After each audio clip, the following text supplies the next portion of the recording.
Sejam muito bem-vindos ao evento do IES na Hospitalar 2026. Eu sou Natália Lara, pesquisadora do IES, e será um prazer conduzir vocês com o evento de hoje. É uma satisfação receber os representantes do setor público, da academia, das operadoras, prestadores, empresas e demais lideranças da saúde para essa tarde de debates. O evento deste ano tem como macrotema previsibilidade, inovação e sustentabilidade. Quem decide o futuro da saúde suplementar? Ao longo dos próximos painéis, discutiremos os desafios relacionados à sustentabilidade do sistema, especialmente diante da incorporação de tecnológica, da judicialização e da crescente importância dos dados e da inteligência analítica na tomada de decisão em saúde. Gostaria também de registrar e agradecer a presença de todos os convidados e painelistas que aceitaram participar dessa agenda. Para darmos início à programação, convidamos para a palavra da abertura o presidente do IES, Luiz Celso Dias Lopes. Ele é advogado com mais de 25 anos de atuação no setor de saúde, atualmente é vice-presidente técnico e regulatório do Grupo Apvida Notre Dame Intermédica, diretor da Abrange e presidente do IES. Possui passagem pelo Procon São Paulo, pela Agência Nacional da Saúde Suplementar e pela Sul América. Recebam, por gentileza, Luiz Celso Dias Lopes.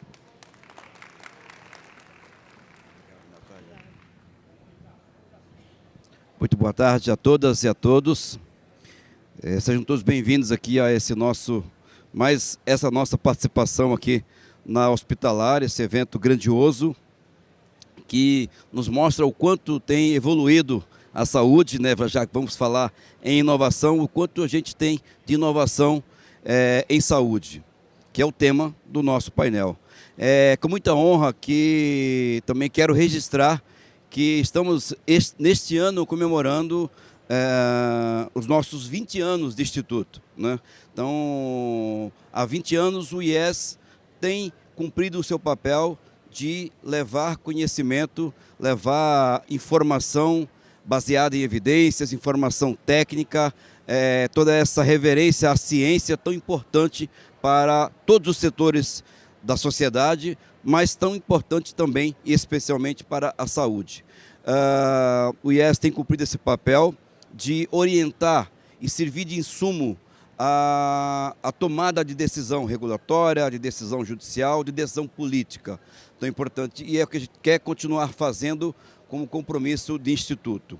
Também quero registrar que essa, para nossa alegria, é o nosso 5º ano consecutivo de participação na Hospitalar. Quero parabenizar a Hospitalar e agradecer ao Grupo Informa, que tem nos permitido participar e colaborar com a produção científica e debate de ideias nesse espaço tão importante para a saúde do Brasil.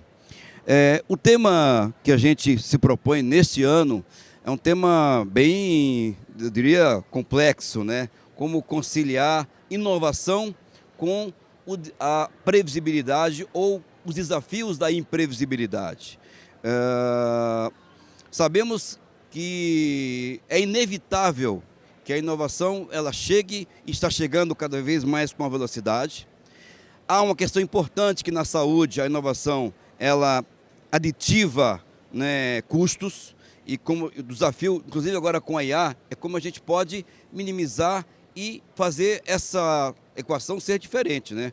Fazer com que ela agregue valor, não necessariamente custos. E como fazer com que isso seja sustentável, como ela chegue para todos, né, dentro de um momento adequado das instituições que oferecem, que vão absorvê-la. Então, o desafio, ninguém é contra a inovação, muito pelo contrário, somos favoráveis à inovação.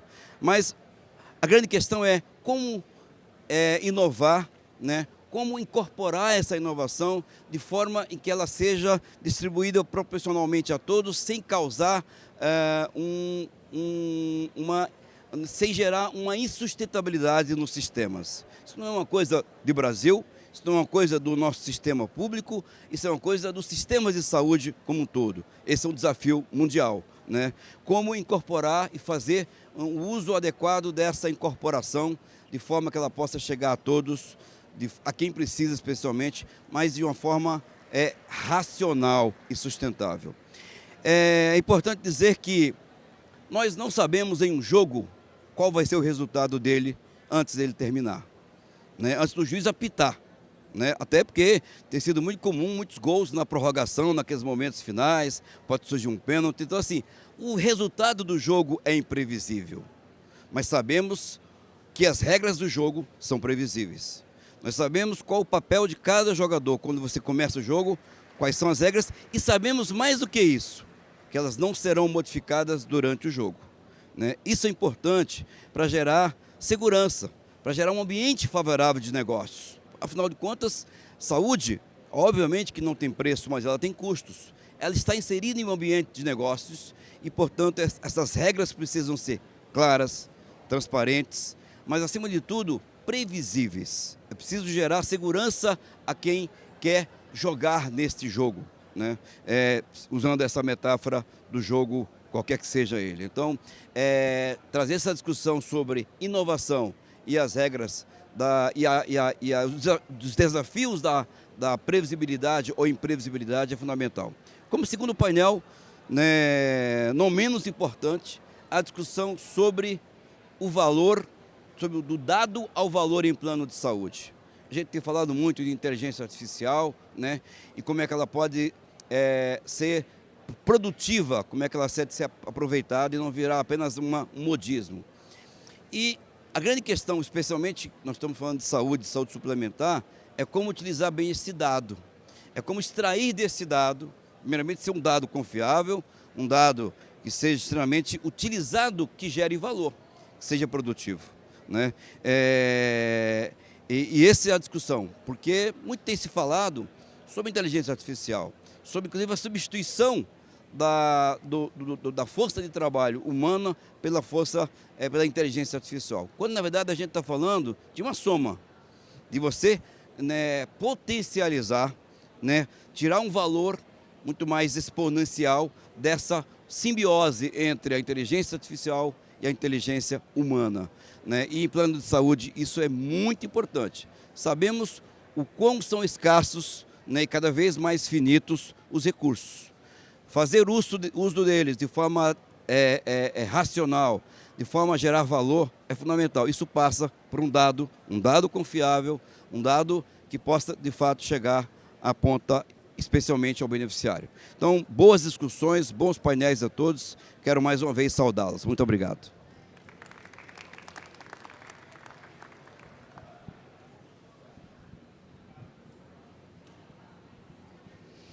Agradecemos ao Dr. Luiz Celso pela abertura. Dando sequência à programação, iniciaremos agora o painel 1. Inovação e os desafios da previsibilidade. Este painel discutirá os impactos da judicialização, a incorporação de tecnológica na previsibilidade econômica e regulatória, bem como seus efeitos sobre o equilíbrio do sistema de saúde suplementar. Para moderar esse debate, convidamos José Sequim, economista e engenheiro pelo ITA, foi ministro da Previdência e Assistência Social e atualmente é membro do Conselho Diretor do IES. Convidamos também os painelistas para comporem o palco. Rogério Scarabel, advogado com ampla experiência em saúde suplementar e saúde pública, foi diretor da ANS e diretor-presidente substituto da agência entre 2019 e 2021. E professor Daniel Wang, professor de Direito da FGV São Paulo, doutor pela London School of Economics, a LSE e consultor do Ministério da Saúde. Assim também como o Dr. Cássio Ide Alves, diretor técnico médico da Abrange, médico formado pela USP, com especialização em oncoginecologista e pós-graduação em administração em sistema da saúde, conselheiro da ONU e membro titular da CoSaúde ANS. Recebam, por gentileza, os participantes. Com a palavra, José Sequim.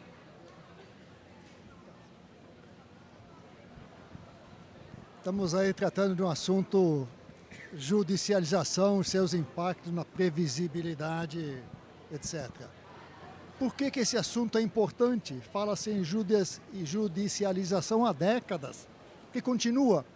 É porque O número de ações é alto e é crescente de forma acelerada. Seria uma jabuticaba típica brasileira, e tenho que acrescentar, colombiana. Não existe em outros países, Europa, América do Norte, etc. Ela afeta tanto o público quanto o privado.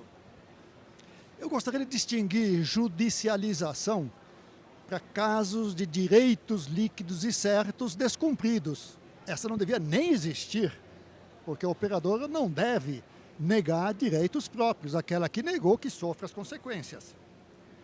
Mas aquela que busca algo mais, que está um pouco além do contrato, que está um pouco além das normas a serem cumpridas, essa daí não esteve na calculatorial.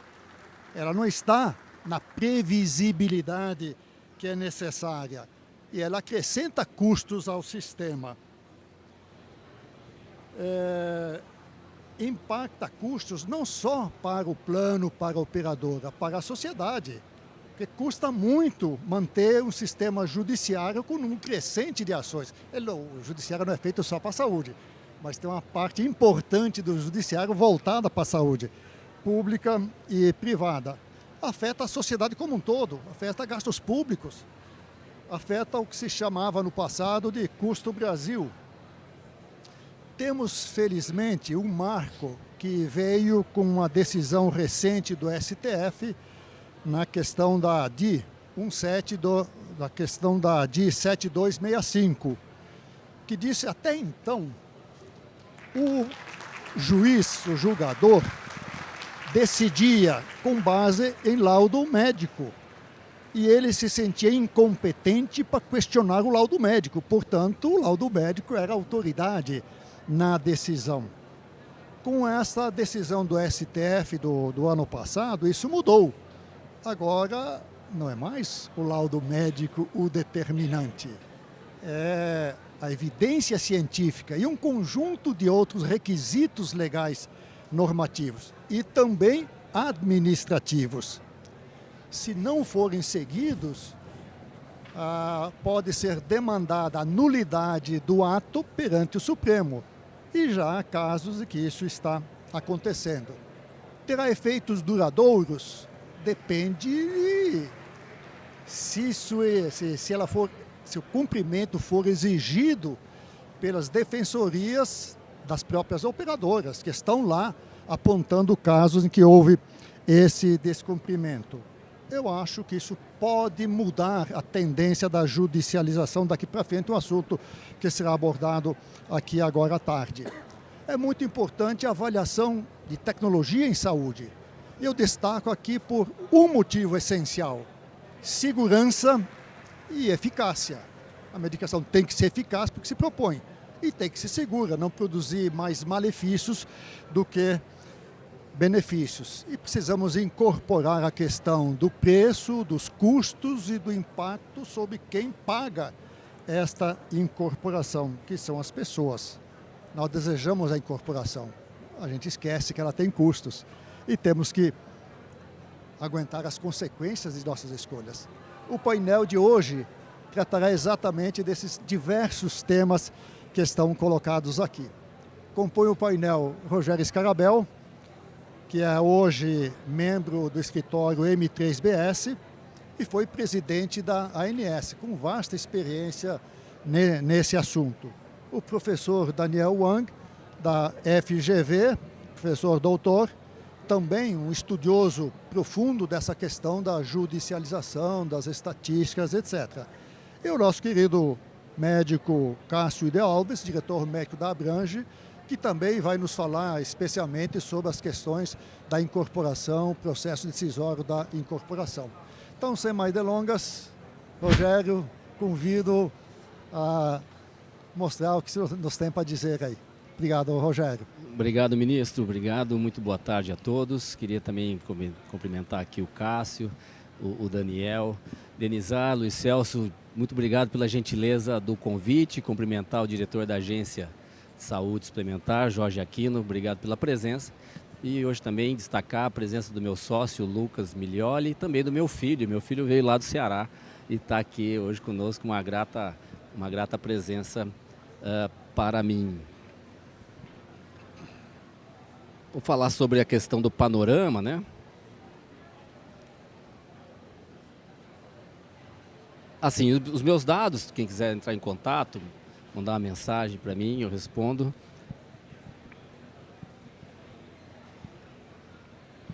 A ideia que a gente veio falar um pouco do panorama da saúde suplementar, na minha visão, evidentemente, é que nós estamos mudando muito rapidamente, mas parece que a gente continua sempre no mesmo lugar, né? A gente muda, mas em 5 anos não há dúvida que nós mudamos muito mais do que nos últimos 20 anos, né? Nós estamos aí num ponto bastante importante de inflexão, com as verticalizações acontecendo em todas as operações, em todo o país, a consolidação de grandes empresas. Então a gente vê operadoras se juntando com laboratórios, com prestadores, para constituir os grandes grupos, uma judicialização muito mais sofisticada, né? Haja vista aí os debates da ADI. Ontem nós falávamos também sobre agora as necessidades e as importâncias que os juízes têm de analisar saúde baseada em evidência, protocolos clínicos, uma série de questões que os juízes não são afetos a esse debate. Claro que os grandes desafios da saúde permanecem, como as doenças crônicas não transmissíveis, o envelhecimento da população, e a gente vê a cada dia o maior número de terapias avançadas e do altíssimo custo, né? Eu me lembro de 20 anos atrás, né, a gente falava sobre um custo de R$5.000 de um stent. Hoje a gente fala de terapias de 18 milhões de reais, né? Então, realmente, nós temos cada vez mais terapias mais sofisticadas e também um alto custo numa inovação muitíssimo acelerada. E também um consumidor muito mais alerta, muito mais atento, com muito mais facilidade de informação e dessa percepção dos seus direitos.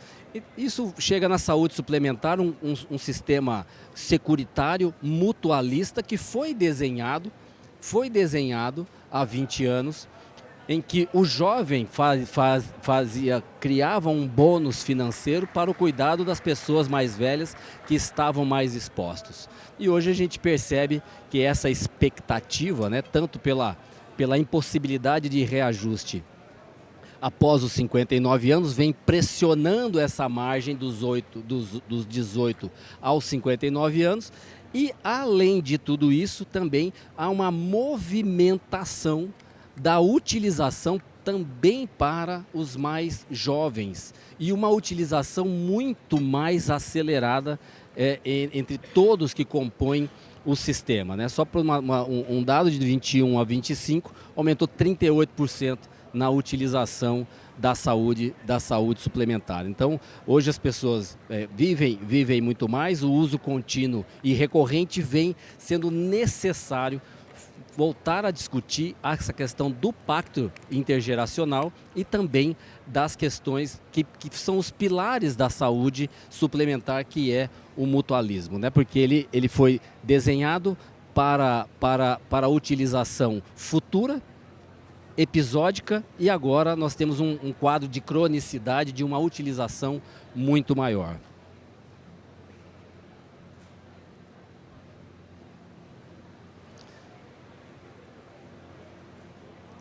O Poder Judiciário, como bem pontuado pelo ministro, vem entrando aonde antes só a agência regulava, com uma judicialização da política regulatória, ou seja, uma interferência desse poder em cima do poder executivo, né? Uma constitucionalização da saúde, onde o STJ era quem cuidava da legalidade e agora saiu do STJ e o controle de legalidade está no STF, ou seja, houve uma constitucionalização da saúde, uma perda relativa do protagonismo técnico da ANS, com vários órgãos, várias instituições buscando ter protagonismo nesse debate, STF, PROCONs, reputação, as próprias redes sociais e os próprios consumidores também querendo ditar as regras nessa e interferir. Então a governança regulatória ela está muito mais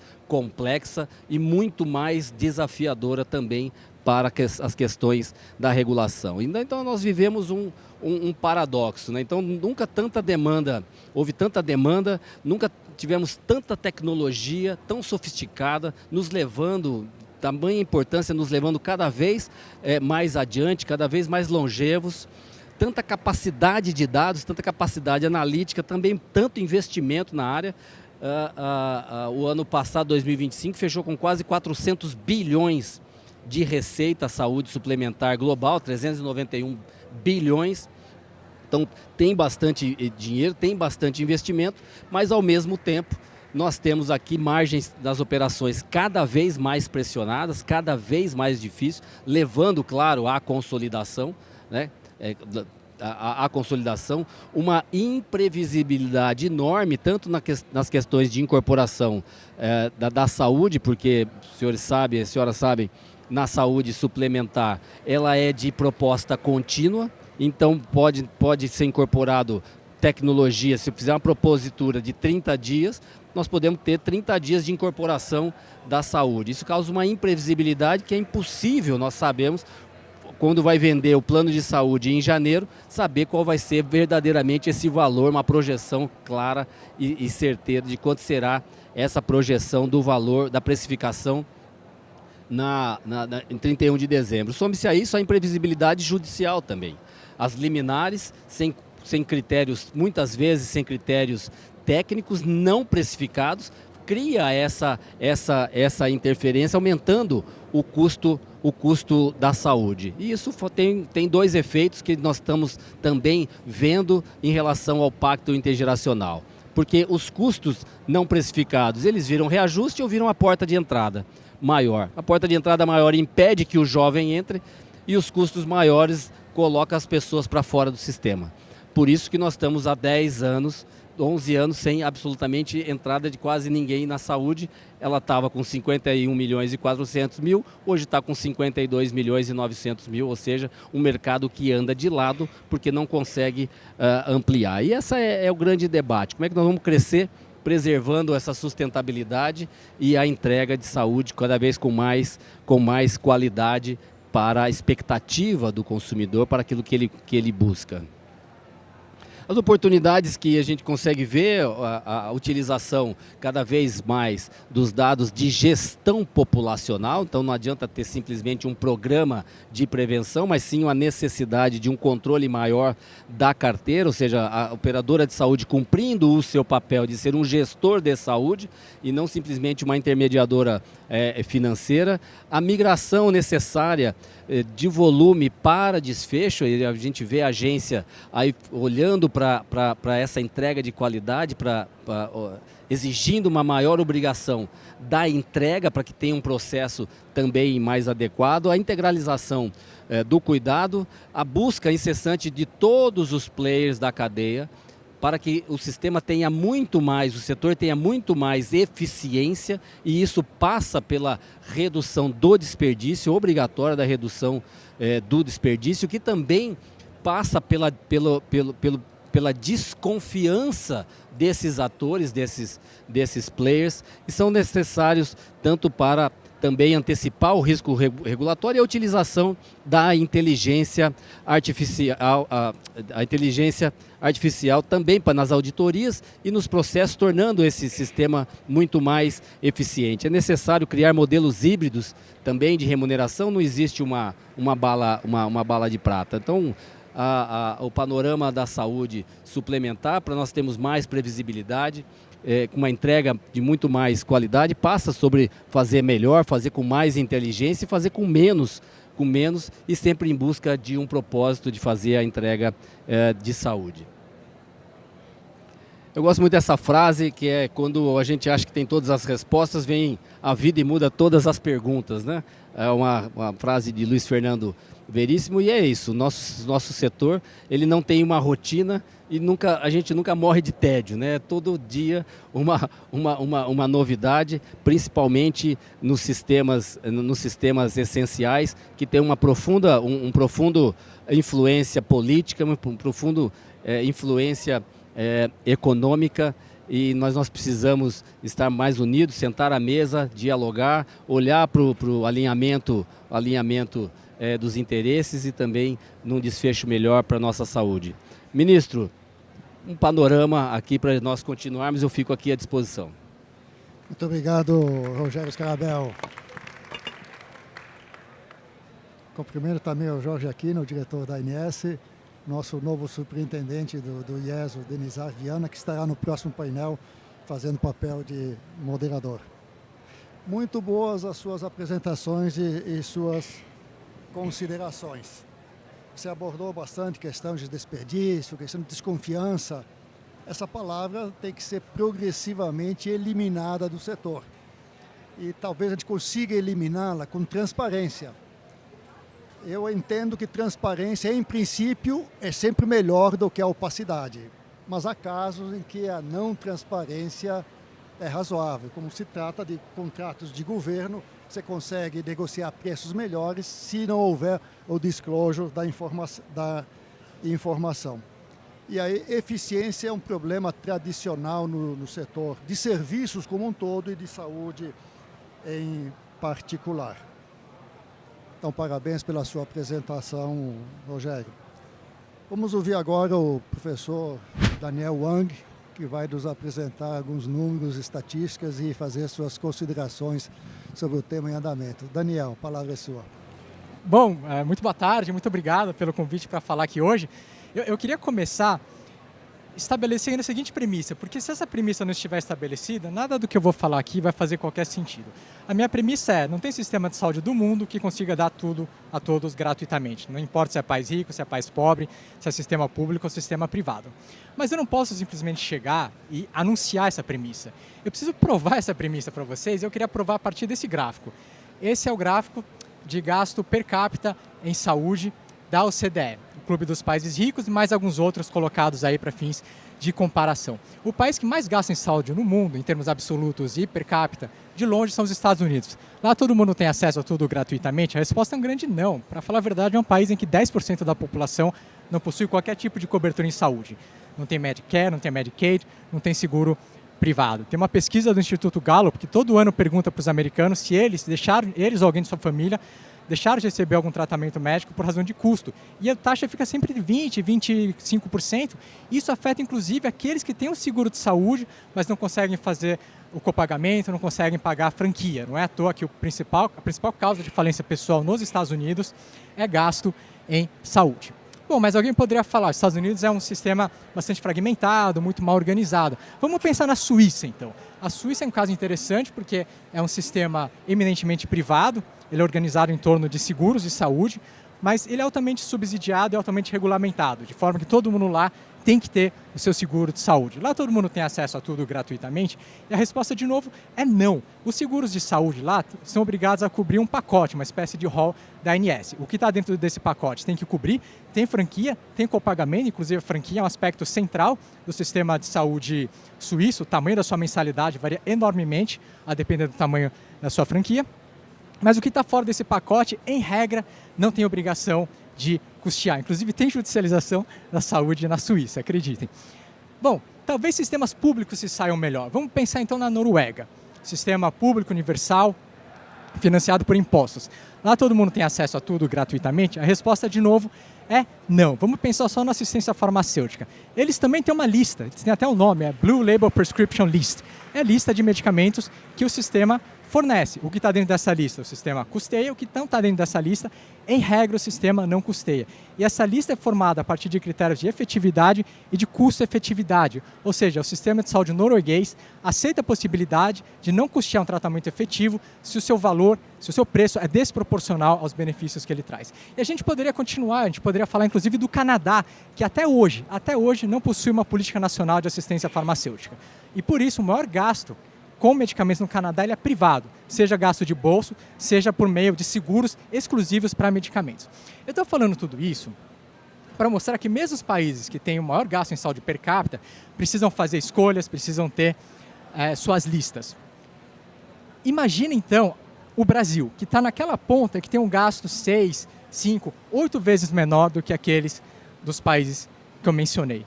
Isso é importante para a gente entender que não dá para pensar o direito à saúde descolado da realidade de um sistema de saúde.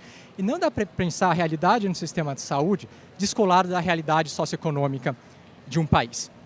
Bom, se vocês aceitam essa premissa de que todo o sistema, mesmo aqueles que têm 6, 8 vezes mais dinheiro que a gente, precisam fazer escolhas, a segunda pergunta é como fazer essas escolhas? Como os sistemas devem fazer escolhas? Qualquer sistema minimamente organizado, ele vai ter um processo parecido com isso, tá? A França tem, a Inglaterra tem, a Noruega tem e o Brasil também tem. Tudo começa com pesquisa clínica, fase 1, fase 2, fase 3. Se a patrocinadora da pesquisa está satisfeita com os resultados, ela manda os dados para pedir um registro regulatório. Tá? Tem uma agência que cuida desse registro. No Brasil é a Anvisa, nos Estados Unidos é o FDA, na Europa é o EMA. O que a Anvisa vai fazer? Ela vai olhar os dados e vai decidir que se os benefícios justificam os riscos, então o produto ele pode entrar no mercado. O registro significa que o tratamento entra no mercado. Mas nem tudo que entra no mercado, sistemas de saúde vão custear. Por quê? Porque sistemas de saúde eles precisam de uma terceira etapa, que é a avaliação de tecnologia em saúde. No Brasil, quem faz isso para o SUS é a Conitec, quem faz isso para a saúde suplementar é a ANS. Mas por que a gente precisa dessa terceira etapa? Por que não custeia tudo que a Anvisa autoriza? Bom, tem algumas diferenças entre a avaliação de tecnologia, a ATS, e a autorização que vale a pena destacar para entender por que precisa dessa terceira etapa. A primeira razão, a primeira diferença é que a avaliação de tecnologia, ela necessariamente tem um elemento comparativo. Né? O pessoal da medicina baseada em evidência vai bater muito nessa tecla, que nem tudo que é novo é melhor. Então o sistema de saúde ele precisa tomar cuidado para não incorporar algo que não vai trazer nenhum ganho ou que possivelmente ele seja inferior, reduzindo o padrão de cuidado. E se a gente for olhar a literatura científica, França, Alemanha, mesmo no Brasil, a maior parte dos tratamentos que entram no mercado, pensando em medicamentos, a maior parte dos medicamentos que entram no mercado não entram com evidência madura de que sejam superiores àquilo que já existe. Então nem tudo que é novo é melhor. Mas tem um outro elemento que sistemas de saúde precisam considerar, e a ATS faz isso, a avaliação de tecnologia, que é preço e custo. Tá? Essa não é uma preocupação da Anvisa, mas sistemas de saúde precisam ter essa preocupação. No mundo ideal, em que recurso é infinito, você não precisa pensar em dinheiro. Tem algum benefício? Fornece, claro. Mas no mundo real, em que recursos são escassos, sistemas de saúde precisam pensar em custo. Eles precisam pensar primeiro em custo-efetividade. Eles têm que ser capazes de diferenciar tratamentos que trazem ganhos pequenos a um custo alto de tratamentos que podem trazer grandes ganhos a um custo baixo. Porque se o sistema está constantemente incorporando tratamentos que trazem ganhos pequenos a um custo alto, ele vai se tornando menos eficiente. Ele está gastando cada vez mais para trazer ganhos pequenos e num cenário de escassez, ele fica com menos recursos para conseguir investir em tratamentos que podem trazer grandes ganhos a um custo baixo. Então o sistema ele precisa saber até onde um ganho em saúde justifica o seu custo. Sistemas também precisam pensar em impacto orçamentário. Vamos pensar no contexto do SUS. Pensar que o Ministério da Saúde ele tem um orçamento.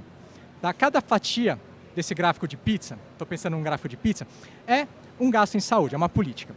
Digamos que a gente tenha a fatia do medicamento de alto custo. Se essa fatia ela cresce, mas a pizza ela não cresce, isso significa que essa fatia ela cresce às custas de espremer outras fatias. Você precisa tirar dinheiro de algum lugar para custear uma incorporação. Então, no fundo, quem está pagando uma incorporação são os outros usuários do sistema de saúde na forma de perdas em ações e serviços que poderiam beneficiá-los, mas que não ocorreram porque recursos tiveram que ser redirecionados. Eu falo isso não para falar que não tem que ter incorporação, mas tem que lembrar que quem paga a incorporação, em última instância, são os próprios usuários na forma de perdas em saúde.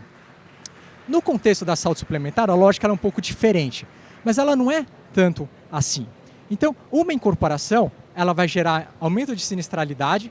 Esse aumento de sinistralidade num sistema de mutualismo, ele vai ter que ser compartilhado. Ele pode ser compartilhado, seja na forma de aumento de mensalidade, seja na forma de aumento de copagamento, ou mesmo, eventualmente, numa perda na qualidade da rede de cobertura, ou nas opções de rede de cobertura. Tá? Então, assim, o cenário como o do Brasil, em que a gente tem aumento de cobertura, via incorporação, via judicialização, aumento de preço e uma percepção de piora em muitos planos de saúde, ela não é à toa. Tá? Essas coisas elas estão ligadas.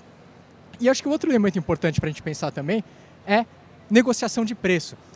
Porque vamos supor que um tratamento X traga um certo benefício. Talvez seja uma irresponsabilidade do sistema não custear esse tratamento ao preço de R$1.000. Tá? É irresponsável o sistema não custear o preço de R$1.000. Mas se esse mesmo tratamento custar R$10.000, talvez o sistema precise pensar. Mas se esse mesmo tratamento custar 100 mil, R$1 milhão, talvez a irresponsabilidade seja incorporar esse tratamento, porque ele vai trazer muito custo de oportunidade. Tá? O ganho que ele traz não vai justificar as perdas que esse custo adicional vai trazer. Mas vamos supor que deu tudo certo, negociou preço, incorporação, acesso. Se vocês concordam comigo que cada etapa desse processo é importante, no mínimo a gente tem que ter alguma preocupação que via judicialização é tão fácil queimar etapas desse processo. Você tem judicialização para tratamentos que foram incorporados, e o acesso deveria ocorrer, mas não ocorre, que é o exemplo que o Sequim mencionou, mas você tem judicialização para tratamentos que não foram incorporados, seja porque não foram avaliados, ou seja porque foram avaliados e foram recusados, não foram recomendados para incorporação. E você tem mesmo judicialização para tratamentos sem registro na Anvisa. Tá? Para quem lembra lá atrás da fosfetalonamina, ou o exemplo mais recente da polilaminina. Então, tem que ter alguma preocupação com o fato de que é tão fácil você pular etapas desse processo para chegar no acesso. E quando eu digo que é fácil, eu queria também mostrar, tá? Não posso simplesmente anunciar. Essa é uma pesquisa que eu fiz, foi publicada na Health Economics Policy and Law, escrevi com alguns colegas, a gente está olhando dados de 2018 a 2021, são dados um pouco antigos, de 3 tribunais de justiça. A gente olhou uma amostra, tá? A nossa amostra foi de 1.500 decisões judiciais. E a gente vê que a taxa de sucesso dos pacientes, quando judicializam por negativa de cobertura contra plano de saúde, é muito alta. A depender do ano, a depender do tribunal, vai de 80%, pode bater 90%. Só que aqui são negativas de cobertura por todas as razões. Negativa de cobertura pode ser por período de carência, rede de cobertura, mas quando a gente afunila para negativa de cobertura por não pertencimento ao rol, a taxa de sucesso vai para 96%. Tá? É quase impossível você conseguir perder, na época, tá bom? Hoje eu não sei, na época era quase impossível você conseguir perder uma ação em que a negativa se dava por não pertencimento ao rol. E por quê?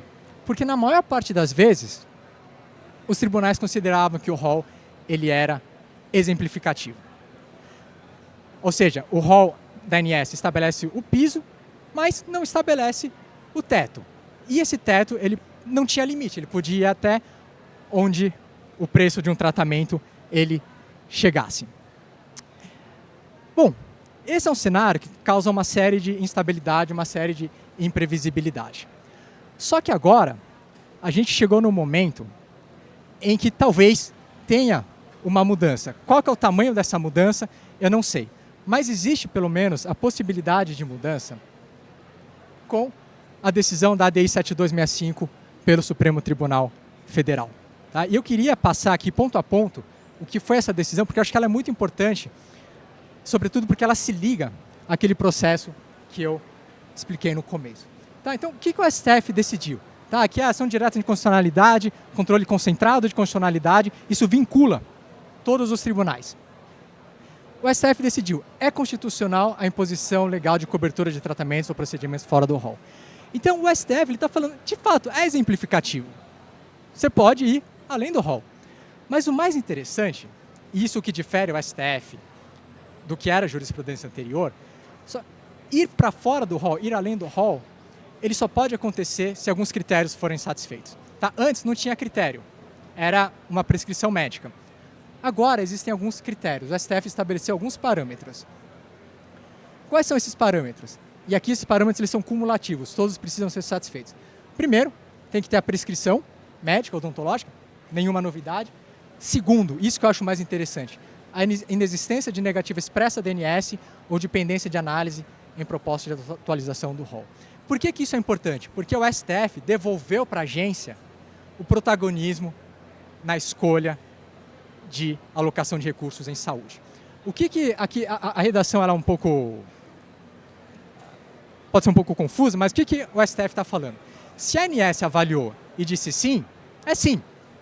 Acabou, está no rol. Se a ANS disse não, é não. Não cabe ao judiciário passar por cima da negativa da ANS. Quando cabe a judicialização? Quando ainda não foi feito o pedido de avaliação para a ANS. Ou seja, a judicialização ela ganha um caráter muito mais subsidiário. Então, a judicialização não é mais uma forma de você driblar a ATS, a Avaliação de Tecnologia de Saúde, não é mais uma forma de você passar por cima da avaliação de tecnologia em saúde, ela é um caminho subsidiário possível quando ainda não teve uma avaliação da ANS. O terceiro critério, ausência de alternativa terapêutica adequada para a condição do paciente. Aqui, de novo, é prestigiar a ATS, prestigiar o rol da ANS. Comprovação de eficácia e segurança do tratamento à luz da medicina baseada em evidência de alto grau. Tem toda uma discussão sobre o que se entende. Tá? A gente pode depois vir para essa discussão, não vou entrar em detalhes para não tomar muito tempo da mesa. Mas aqui tem uma mudança grande. Por quê? Porque antes o padrão bastava uma prescrição médica. Agora não basta uma prescrição médica. A decisão tem que ser tomada, o pedido tem que ser feito baseado na medicina baseada em evidência. Ou seja, tem que ter revisão sistemática de literatura, com avaliação da qualidade da pesquisa para tomada de decisão e o registro na Anvisa. Bom, tem aqui outros elementos, aqui alguns direcionamentos para os tribunais inferiores sobre como julgar. Não vou entrar em muitos detalhes. Não deve ser para mim os aplausos.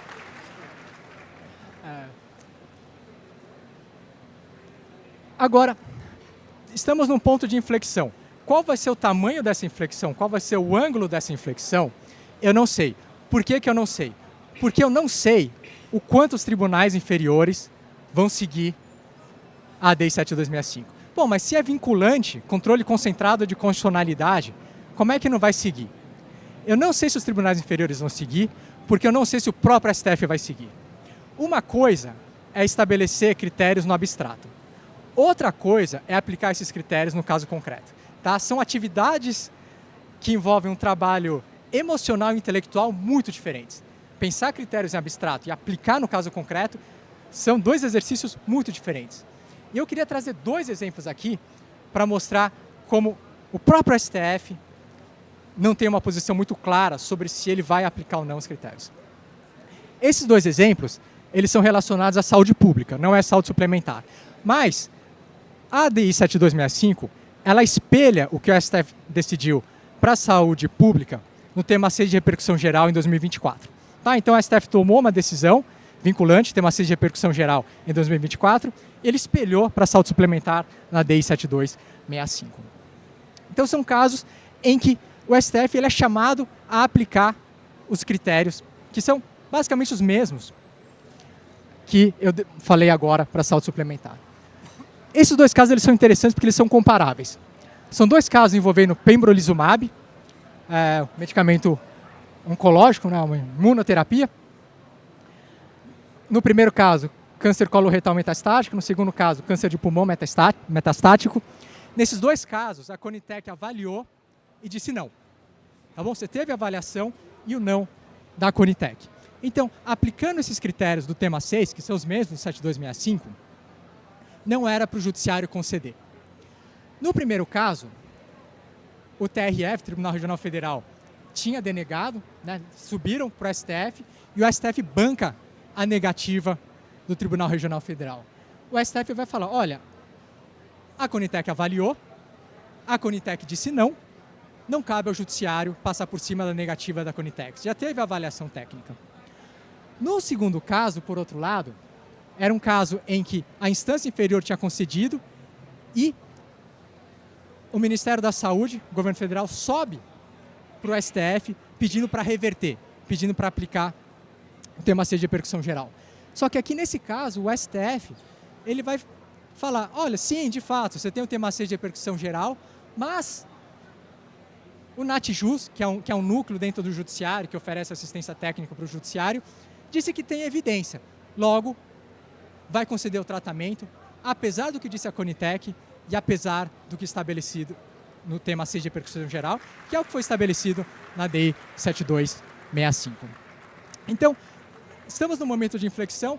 Qual que é o tamanho dessa inflexão? Qual que é o ângulo dessa inflexão? Eu ainda não sei. E com isso eu encerro e agradeço. Acho que agora os aplausos podem ser para mim. Obrigado.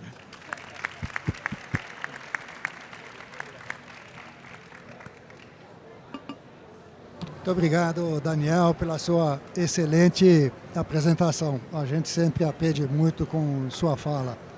Você traz casos super interessantes e muito bem colocados e argumentados. Eu achei interessante a sua colocação que diz, quando entra uma tecnologia que é muito cara, você está com a pizza de tamanho limitado e, portanto, os outros acabam encolhendo e perdendo. É uma redistribuição entre beneficiários. O que as pessoas esperam é que a pizza cresça. Cresça quem colocando dinheiro, né? A gente sempre imagina que o governo vai colocar. No caso do plano privado, não tem governo para colocar, né? Então acaba sendo de fato uma redistribuição entre beneficiários. Vamos deixar as outras questões para os momentos do debate, mas queria lhe agradecer muito pelas suas excelentes contribuições, Daniel Wang. Vamos ouvir agora nosso amigo diretor médico da Abrange, o Cássio Ide Alves. Muito obrigado pelo convite, é sempre muito bom estar aqui com o IES. Muito obrigado, Luiz Celso, Denizar, ministro Sequim. Muito obrigado à mesa pela interação que a gente vai ter, meus amigos Daniel e Rogério. Pessoal, esse assunto é um assunto protagonista, é um assunto importante, incorporação de inovação, judicialização. É importante a gente rever o contexto, né? Então, o que a gente vive hoje? A gente vive uma gigante, talvez a maior transformação demográfica e epidemiológica com envelhecimento da população, prevalência aí de doenças crônicas, doenças oncológicas, doenças neurodegenerativas, em paralelo ao maior desenvolvimento da ciência já visto. A gente tem novas tecnologias com o desenvolvimento da proteômica, genômica, melhor entendimento da imunologia. A gente tem novas tecnologias surgindo diariamente. Como fazer frente a essas incorporações? Como fazer isso de forma segura, racional e sustentável? Esse é um desafio mundial, não é um desafio só do Brasil. A melhor ferramenta que a gente tem para fazer isso é a avaliação de tecnologia em saúde e a medicina baseada em evidência. As evidências científicas são fundamentais para o gestor escolher qual das inovações realmente preenche as necessidades dos nossos pacientes, dos prescritores e dos nossos sistemas de saúde. Para fazer frente a isso, a gente precisa de organização, planejamento e previsibilidade. E quando a gente fala de judicialização para assistência, para inovação, a gente tem aí desorganização de 4 eixos fundamentais, na minha opinião. Então, não há discussão que a judicialização no Estado democrático de direito é fundamental para a gente garantir direitos individuais. O grande desafio disso é a gente garantir esses direitos individuais, mantendo aí a racionalidade coletiva e a sustentabilidade dos sistemas de saúde. Quais são esses eixos, na minha opinião? A gente tem o eixo econômico. Quando a gente tem uma cobertura extra-rol, uma cobertura por via judicial, a gente tem ali um gasto excessivo não calculado atuarialmente.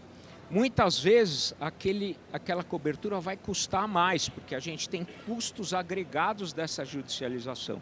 Isso vai levar a quê? A gente vai ter um aumento de sinistralidade, a gente vai ter um aumento do reajuste do plano, a gente vai ter um recálculo do preço inicial para a entrada no plano e a gente vai ter no final aí uma diminuição de acesso por esse eixo econômico.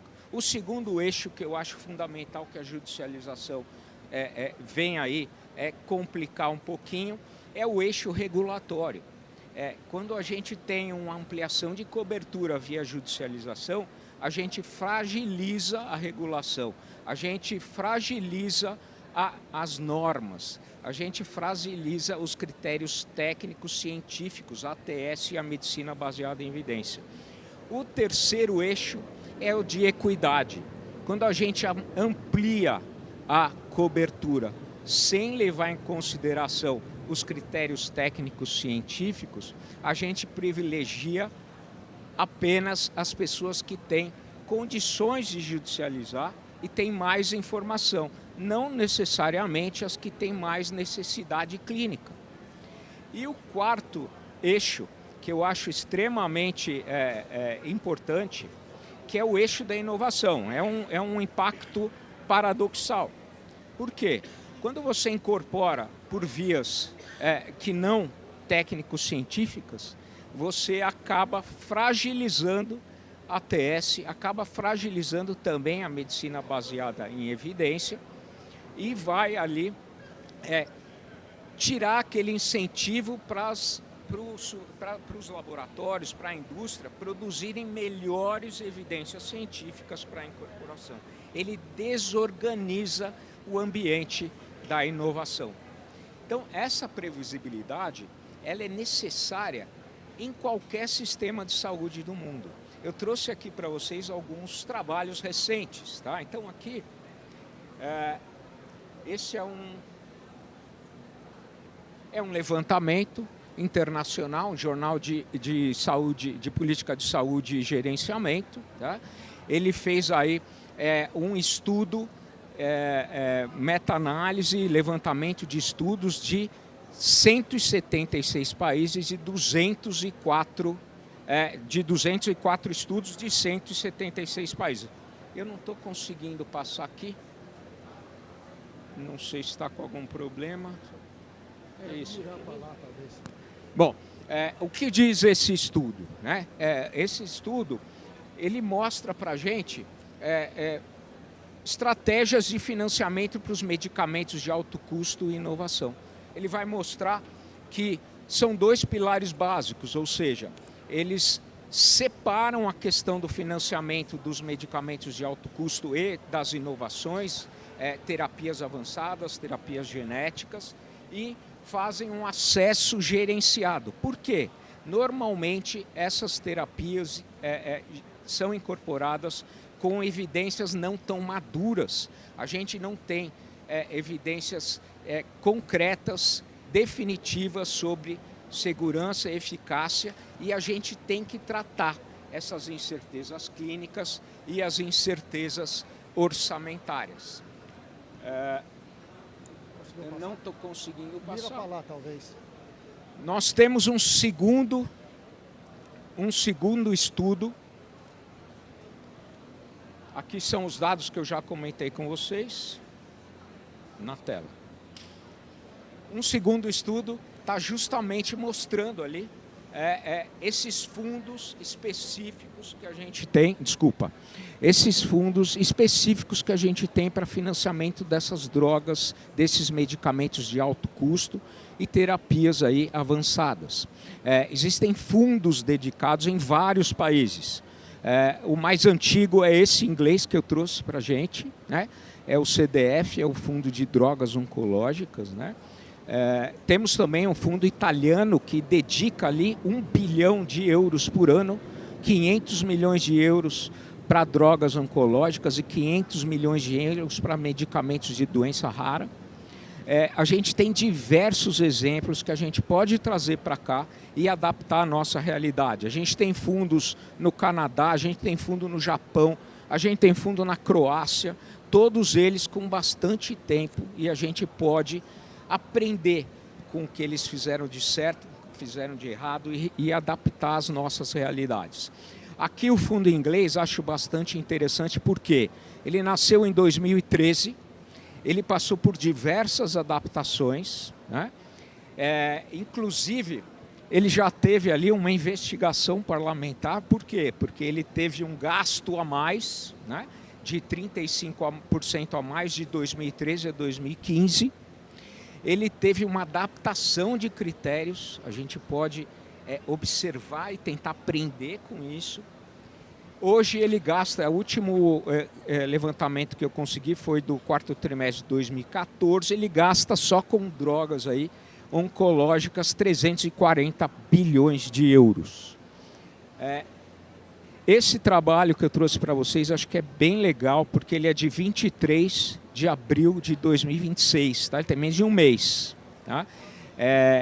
Ele traz aí lições que os americanos, tá? O sistema de saúde que mais gasta, o país mais rico do mundo, as lições que eles têm que aprender com outros sistemas de saúde para precificação e sustentabilidade do sistema de saúde. Lá nos Estados Unidos, tradicionalmente é o país onde os medicamentos são mais caros e os pagadores entram em falência, inclusive falência pessoal, né? Então são 5 pontos fundamentais que um deles fundamental, na minha opinião, o principal, que é um sistema de avaliação de tecnologia robusto que seja revisado e adaptado continuamente. A gente tem sistemas de avaliação de tecnologia aqui. A ANS fez um trabalho ali heróico, né? Ela virou uma agência de incorporação de tecnologia em 2 anos. Isso é extremamente difícil, né? Dr. Jorge está aqui. Agradeço por esse trabalho que vocês fizeram. É muito difícil fazer isso. Só que a gente precisa melhorar esse processo, tá? Hoje em dia a gente tem 2 pilares plenamente funcionando. A gente vai nas evidências científicas para ver segurança e eficácia. A gente tem o pilar do custo, que a gente começou a discutir agora na ANS. Tá? A gente agrega fatores a esses pilares, fatores políticos, econômicos, sociais.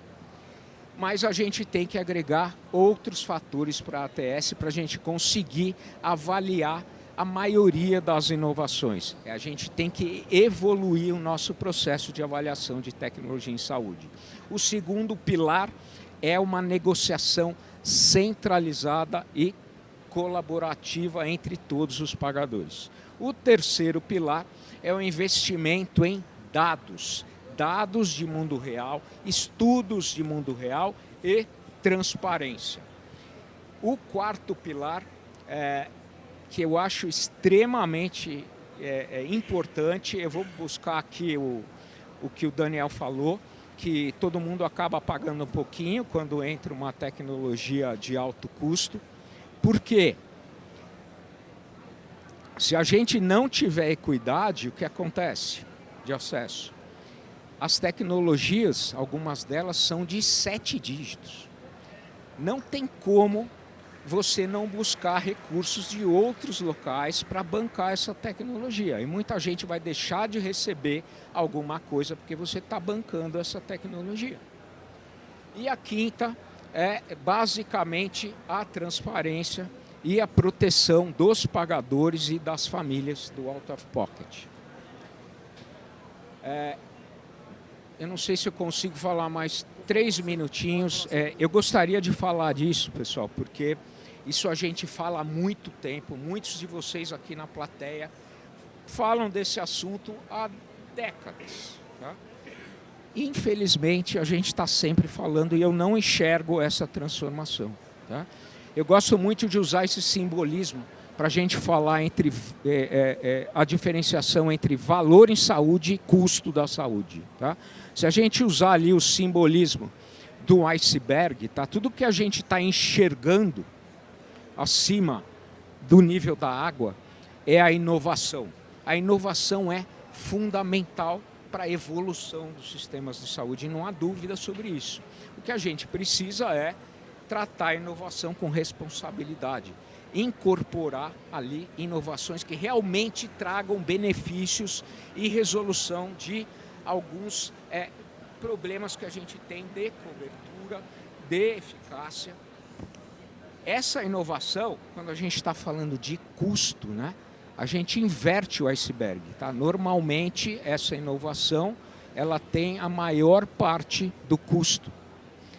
A parte do iceberg do valor que a gente não enxerga, não fala, não tem propaganda, é a promoção, prevenção e assistência primária. Essa parte do iceberg, que a gente fala de APS, promoção, prevenção primária, gestão de pacientes crônicos, ela é a mais barata. E qual é o cuidado? Ela entrega muito mais valor. Qual é o cuidado que o gestor tem que tomar hoje em dia, pessoal? O gestor tem que tomar cuidado com o sistema de financiamento. Imaginem, né, que a gente gaste a maior parte do nosso orçamento com a inovação. A gente vai faltar para a parte que entrega mais valor, que é a promoção e prevenção de saúde. E isso vira uma bola de neve. Quanto mais promoção e prevenção, quanto menos promoção e prevenção a gente fizer, mais a gente vai ter que gastar com a inovação. Deixa eu mostrar para vocês alguns dados reais aí. Tá? Então, quando a gente tem mais APS, mais prevenção, mais promoção, a gente tem detecção de câncer em estágio inicial. A gente tem menos terapia complexa, menos uso de medicamentos de alto custo, menos internação, menos UTI. Isso é o que a gente quer entregar de valor à saúde, mais qualidade de vida, melhor desfecho e eventualmente até cura. Claro que junto com isso a gente vai conseguir entregar o quê? Menor custo e mais sustentabilidade para o sistema. Hoje em dia, a gente falar de diagnóstico precoce, prevenção, não é só uma estratégia clínica. Ela é uma estratégia de sustentabilidade dos sistemas. Países que não têm APS estruturada, a maior parte do diagnóstico do câncer é no estágio 3 e 4. Países com APS estruturada, promoção, prevenção, rastreio, a maior parte do diagnóstico é em estágio 1 e 2. Esses dados são dados nacionais do Observatório do Câncer de 2024. Tá? Quando a gente está tratando câncer de mama, que é o mais frequente em mulheres, se a gente consegue fazer promoção, prevenção e rastreio e diagnóstico em estágio 1, a gente vai gastar dinheiro. Se a gente não consegue fazer, a gente vai gastar 9 dinheiros.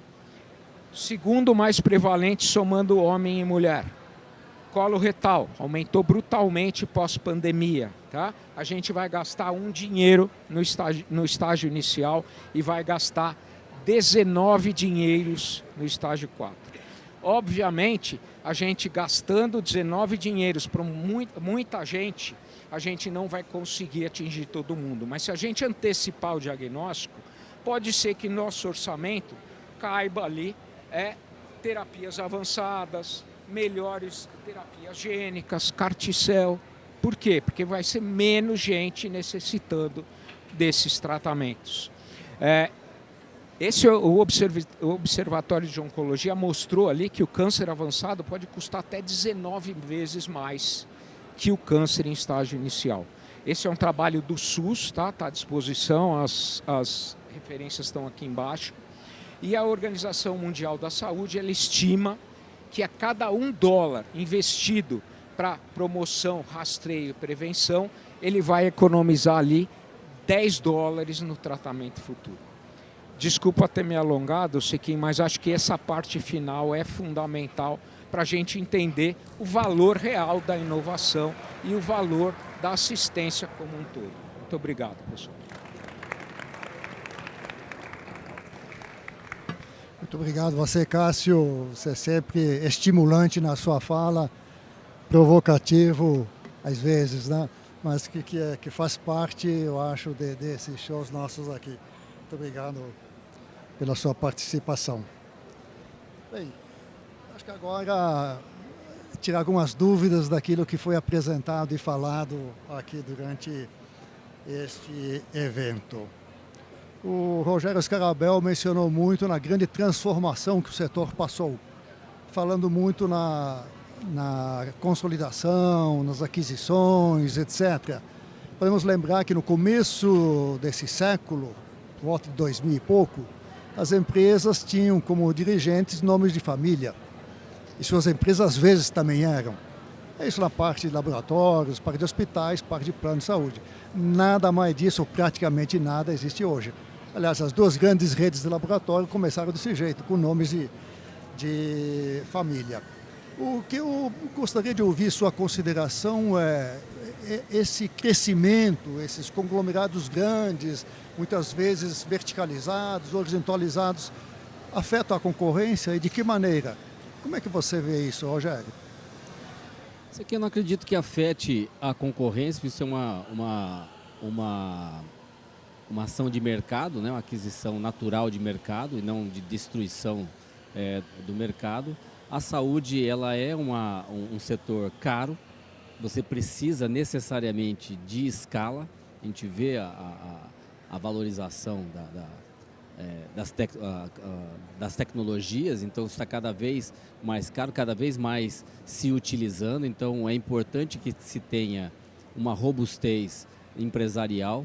Nós temos que lembrar que o setor de saúde é um setor securitário, então é para uma alea, então é para você ter sustentabilidade e solvência para um evento futuro, né? Então as grandes empresas são necessárias terem financiamento e terem robustez para fazer frente a essas necessidades, como nós vimos, cada vez mais caras, né, e cada vez mais complexas.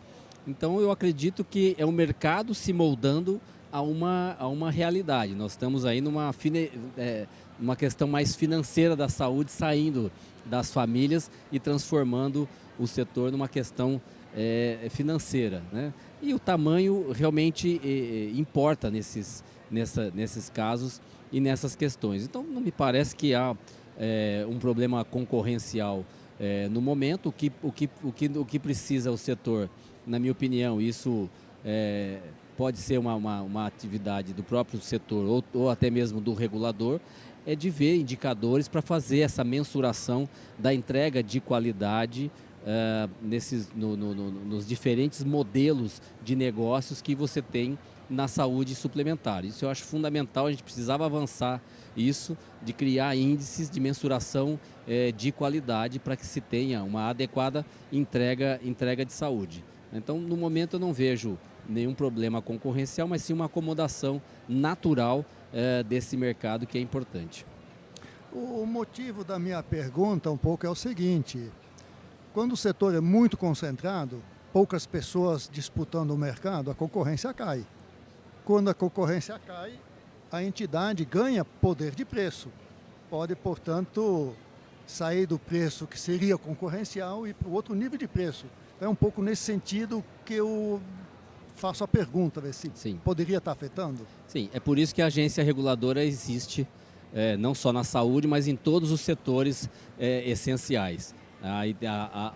O papel da agência é regular o mercado, entendendo de fazer a entrega social a troco de uma compensação financeira estipulada e fiscalizada pela agência. Inclusive, quando você olha no papel, na finalidade da ANS, no seu programa de trabalho, o estímulo à concorrência é um dos papéis que se vê. Agora, se eu não consigo mensurar através de indicadores desse impacto, então eu não consigo regular adequadamente. Então, por isso que eu falo que é bastante importante ter indicadores para fazer essa mensuração, para saber se há ou não a concorrência. Porque a verticalização, ela também é um importante instrumento de racionalidade, né, como o próprio professor Daniel colocou aqui, da distribuição financeira, e o controle importante de qualidade. Então,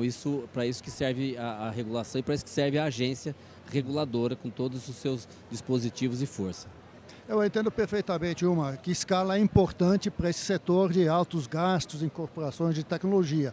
Tem esse outro efeito, eu costumava sempre dizer o seguinte, frente a essa indagação. Temos um CAD, o Sistema de Defesa da Concorrência, que no Brasil acho que é muito bom. Está vigilante, inclusive para a área de saúde. Então, se houver qualquer ameaça, eu imagino que o CAD iria se mover e atuar. E um dos papéis da agência é dar essa informação ao CAD quando se observa a falha de mercado. A agência ela atua na existência da falha de mercado, por isso que tem uma fiscalização robusta, aí indica a falha de mercado. Se for uma falha de mercado concorrencial, então encaminha-se ao CAD para que tome as providências e os estudos relevantes. Eu queria voltar com o Daniel. Eu fiquei bastante intrigado com uma das colocações que você fez aqui, que é a sua pergunta. Mas será que o judiciário, de fato, nas decisões do dia a dia, que sempre são decisões que envolvem indivíduo, que tem nome, sobrenome, família, paixão, etc., se ele vai seguir essas orientações? Me surpreenderia muito se, de repente, o STF começasse a negar pedidos de cancelamento por não ter sido seguido o procedimento que eles próprios recomendaram. Eu queria ouvir um pouco mais de você sobre esse tema aí, Daniel. Bom, eu acho que essa é uma questão empírica, porque se a gente for olhar no papel, deveria seguir mesmo. Mas o direito ele é muito mais complexo que o papel onde ele está escrito. E o Brasil, até pelo nosso modelo de sistema jurídico, não tem uma tradição muito forte de precedentes, né? A ideia de precedentes vinculantes ela é relativamente recente. Então, você tem diversas situações em que, por exemplo, o próprio STF, à medida que aos poucos ele vai abandonando o seu precedente, chega uma hora que ele até muda o seu precedente. Então, assim, não é certo. E os dois casos que eu trouxe, eles mostram isso. Então, você tem um caso. A situação é a mesma. Tá? Pembrolizumab, que acho que o pembrolizumab no Brasil é só para melanoma, que foi incorporado pelo SUS. Mas pedido para outras indicações, a Conitec avaliou, disse não. Mas você tem um caso em que lá a decisão era do ministro... do ministro André, fazendo valer os critérios do tema 6, que são os mesmos da 7265, e numa outra decisão da primeira turma, relatoria do ministro Fux, em que o STF ele basicamente passa por cima. Falou assim, tem o tema 6, mas o Natjust falou que funciona. Então, vamos lá. Só que é engraçado que mesmo nessa decisão da primeira turma, teve o voto divergente do ministro Zanin. Então, assim, acho que é uma questão que ela tem que ser resolvida empiricamente, né? O quanto o STF vai fazer valer os seus próprios precedentes. Ok, obrigado, Daniel, pela sua consideração. Eu queria conversar com você, Cássio, sobre o que você mostrou aqui, que em alguns países do mundo, vários, já haveria fundos específicos destinados a financiar as terapias de alto custo, câncer e outras, essas que aparecem aí. O assunto nunca esteve na pauta propriamente, para discussão séria no setor, mas vira e mexe aparece a ideia.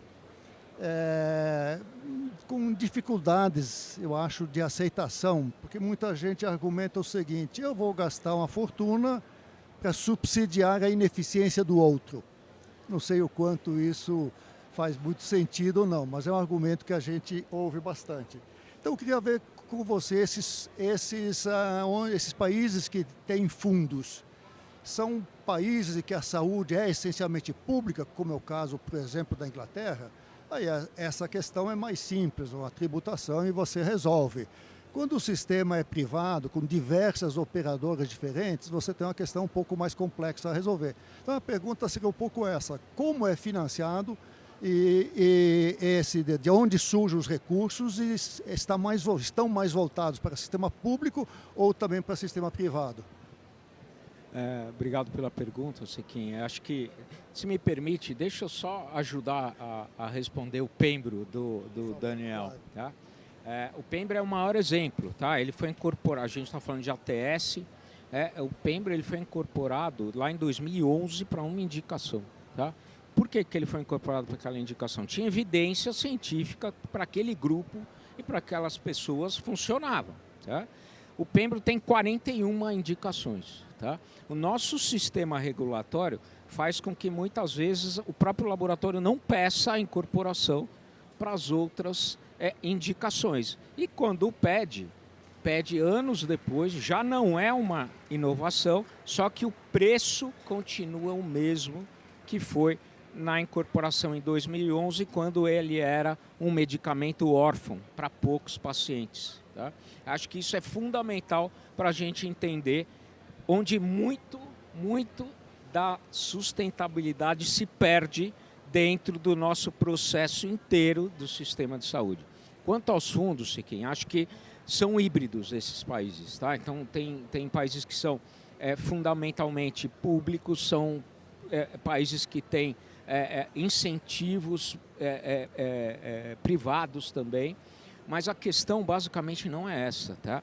A questão essas terapias de alto custo, esses medicamentos oncológicos modernos, terapias gênicas, anticorpos bispecíficos, eles trazem um custo extremamente elevado.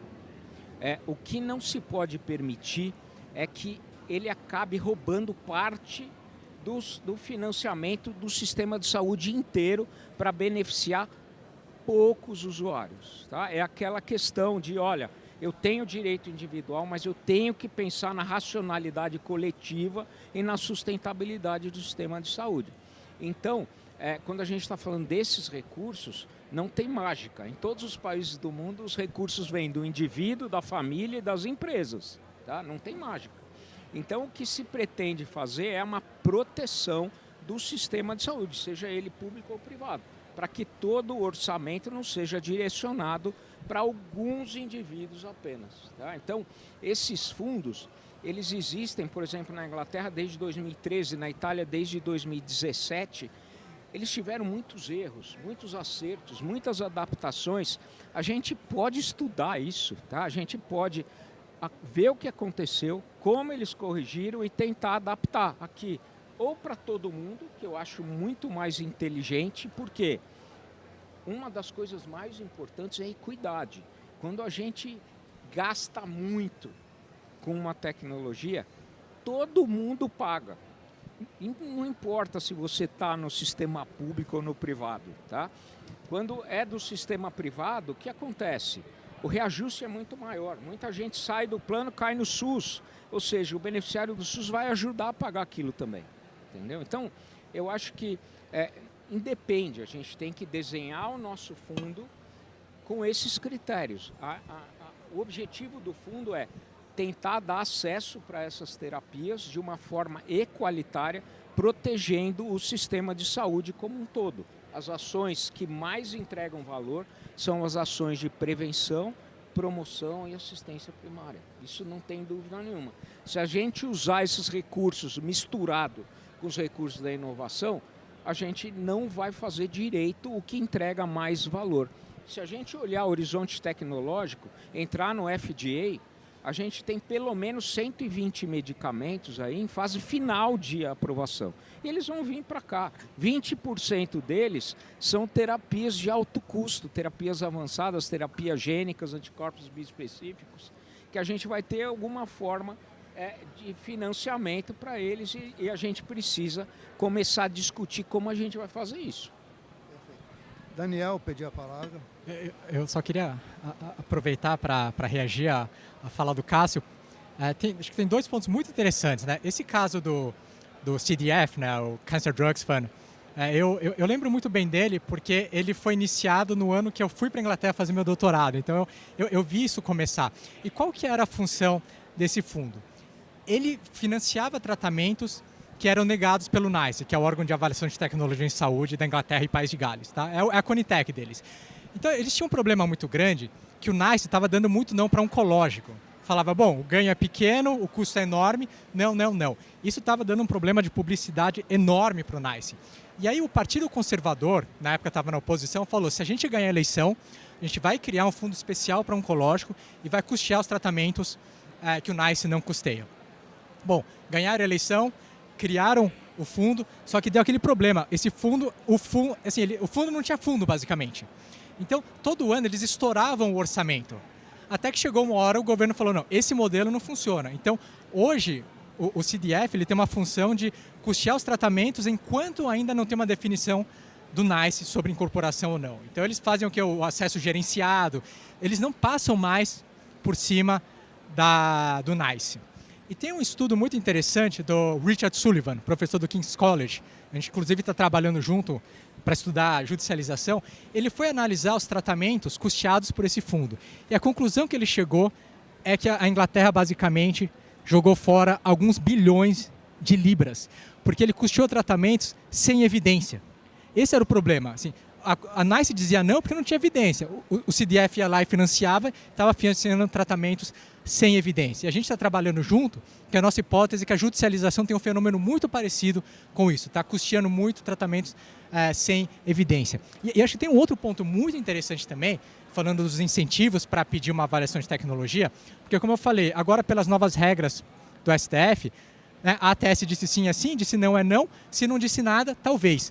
Você tem o risco de gerar incentivos para a farmacêutica não pedir a avaliação de tecnologia em saúde, sobretudo quando ela sabe que o produto não vai ser efetivo ou custo efetivo.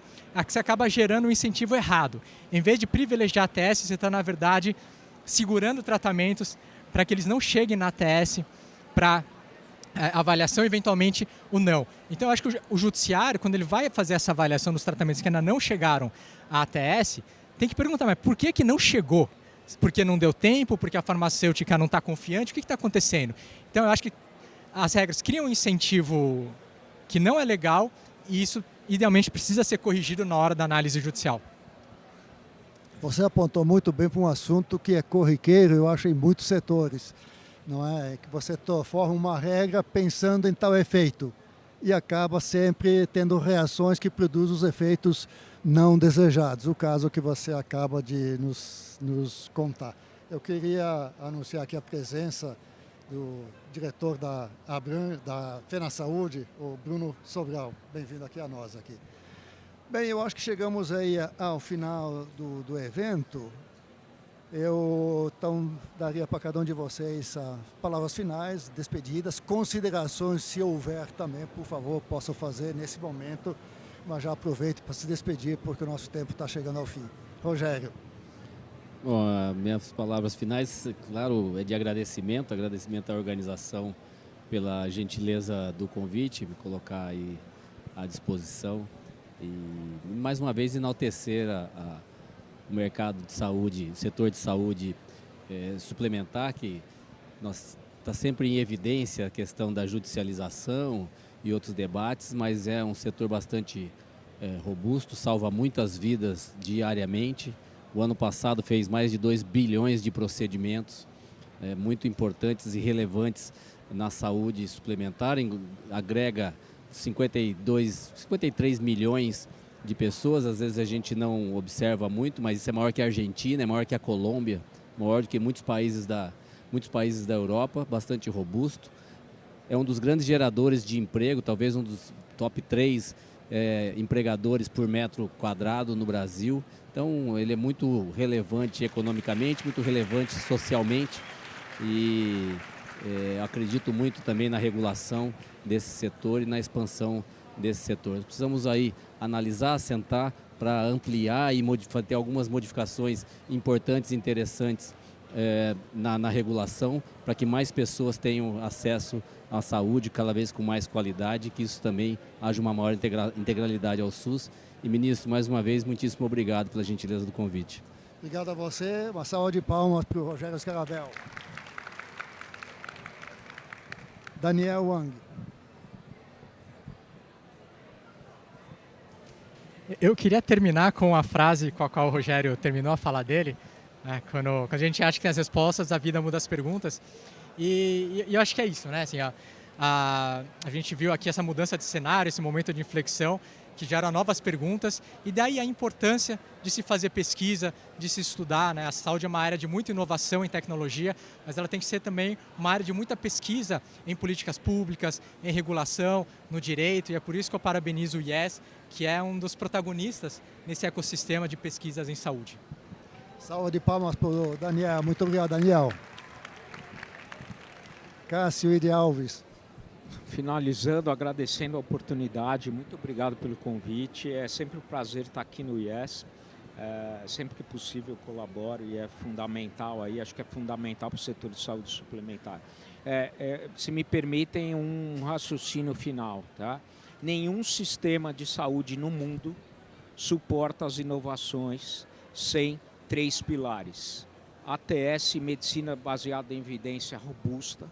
Segundo pilar, modelos de pagamento que façam frente a esses aumentos de custo, sistemas de financiamento que não prejudiquem as principais ações de valor dos sistemas de saúde.